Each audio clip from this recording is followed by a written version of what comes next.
Hi, I'm Mike from 1A Auto. We've been selling auto parts for over 30 years.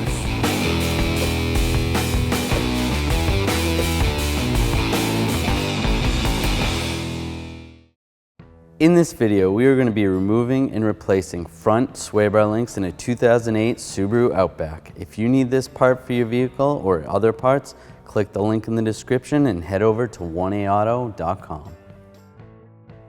I'm going to pull this left front tire off. I'm going to use a 19mm socket and a breaker bar. Just crack them free while it's still on the ground. You're going to want to raise and support the front of the vehicle. We're using a lift, but you can do this with jack and jack stands in your driveway. I'm going to loosen up the rest of the lugs.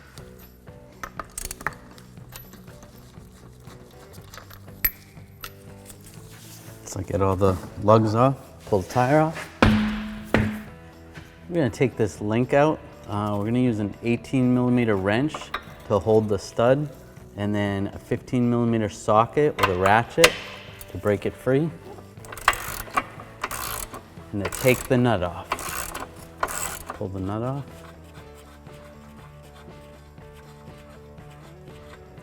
Now we're going to do the same with the top part.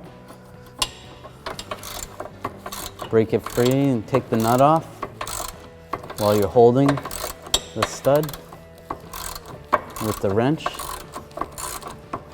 Take the nut off. Now you're going to pull this out.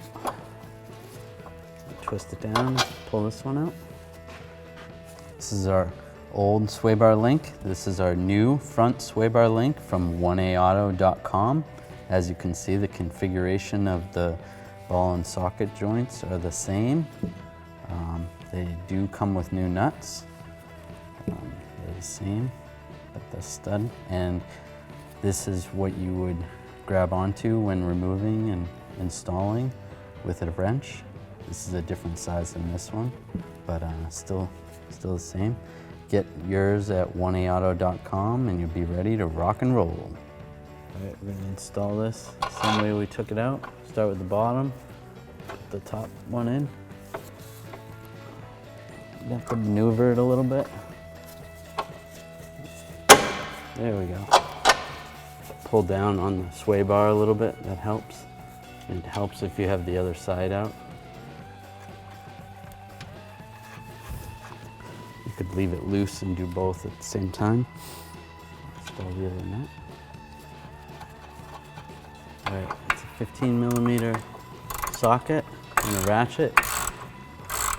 And if we need to hold the stud, we're going to use a 14mm wrench.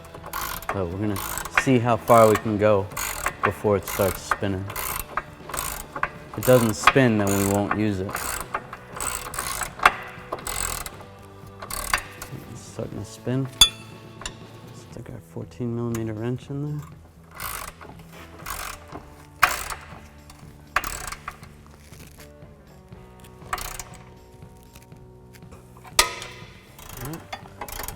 I'm going to stick my 14mm wrench on there before it gets sucked down all the way.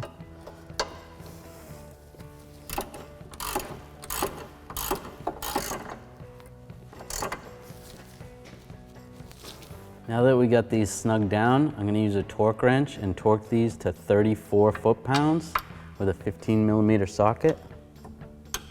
And those are tight.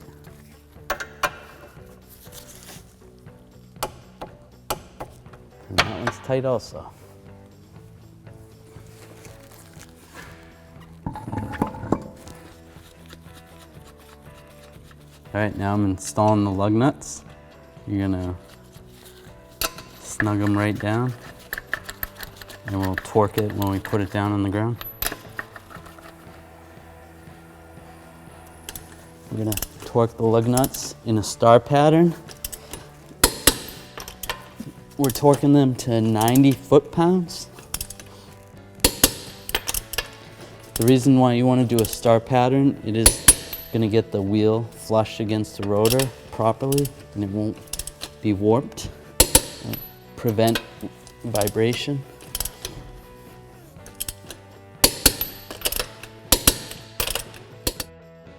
Thanks for watching. Visit us at oneauto.com for quality auto parts, fast and free shipping, and the best customer service in the industry.